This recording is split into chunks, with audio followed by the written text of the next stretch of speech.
नमस्ते ସାଙ୍ଗମାନେ ଆଜି ଆମେ ଅଣ୍ଡାର ତରକାରୀ ଗୋଟେ ବନେଇବା। ସେଥିପାଇଁ ମୁଁ 10ଟି ଅଣ୍ଡା ନେଇଯାଇଛି, ତାକୁ ସିଝେଇ ଦେଇଛି।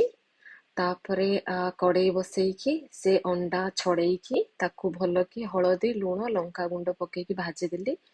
ତାପରେ ଅଦା ଖଣ୍ଡେ 2 ଇଞ୍ଚ ଖଣ୍ଡେ ଅଦା ଆଉ 10ଟି ଖଣ୍ଡେ ରସୁଣ ପାଖୁଡ଼ା ଆଉ ଟିକେ ଧନିଆ ପତ୍ର ଆଉ 2ଟି କଞ୍ଚା ଲଙ୍କା ତାକୁ ଆମେ ଗୋଟେ ଫାଇନ୍ ପେଷ୍ଟ କରିଦବା।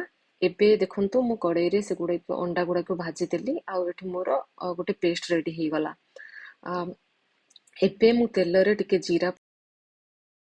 ତେଲରେ ଜିରା ପକେଇକି ସେଥିରେ ଜିରା ଯେତେବେଳେ ଫୁଟିଗଲା ସବୁ ମୁଁ ଅଦା ରସୁଣ ଆଉ ଧନିଆ ପତ୍ର କଞ୍ଚା ଲଙ୍କାର ଯୋଉ ପେଷ୍ଟ କରିଥିଲି ତାକୁ ଆଡ୍ କରିଦେଲି। ଆଉ ତାପରେ କିଛି ଟମାଟୋ ଦିଟା ଛୋଟ ଛୋଟ ଛୋଟ ଅବା ମିଡିୟମ ସାଇଜର ଟମାଟୋ ଆପଣ ପେଷ୍ଟ କରିଦେବେ, ଫାଇନ୍ ହଉ କିମ୍ବା ଦରଦରା ପେଷ୍ଟ ହଉ ଚଳିବ।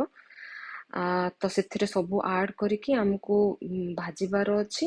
ଯେ ପର୍ଯ୍ୟନ୍ତ ତେଲରୁ ନ ଛାଡି ଯାଇଛି ସେ ପର୍ଯ୍ୟନ୍ତ ଆମକୁ ଭାଜିବାର ଅଛି। ତାପରେ ସବୁ ବେସିକ୍ ମସଲା ପାଉଡର ଗୁଡାକ ଯେମିତିକି ଲଙ୍କାଗୁଣ୍ଡ, ଧନିଆ ଗୁଣ୍ଡ, ଜିରା ଗୁଣ୍ଡ, ହଳଦୀ ଗୁଣ୍ଡ ସବୁ ପକେଇକି ଆପଣଙ୍କୁ କଷିବାର ଅଛି। ଯେ ପର୍ଯ୍ୟନ୍ତ ତେଲରୁ ମସଲା ଗୁଡା ନ ଛାଡିଛି ସେ ପର୍ଯ୍ୟନ୍ତ ଆମକୁ କଷିବାର ଅଛି।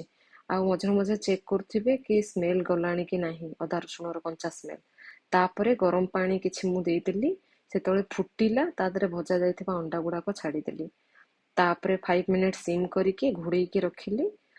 ତାପରେ ଆମେ କିଛି କଟା ଧନିଆ ପତ୍ର ଦେନ୍ ଗରମ ମସଲା ପକେଇକି 1 ମିନିଟ୍ ପାଇଁ ଗୋଳେଇ ଦେଇକି ତାକୁ କଭର କରିଦବା ତାକି ଫ୍ଲେଭର ଗୁଡାକ ସବୁ ରହିବ।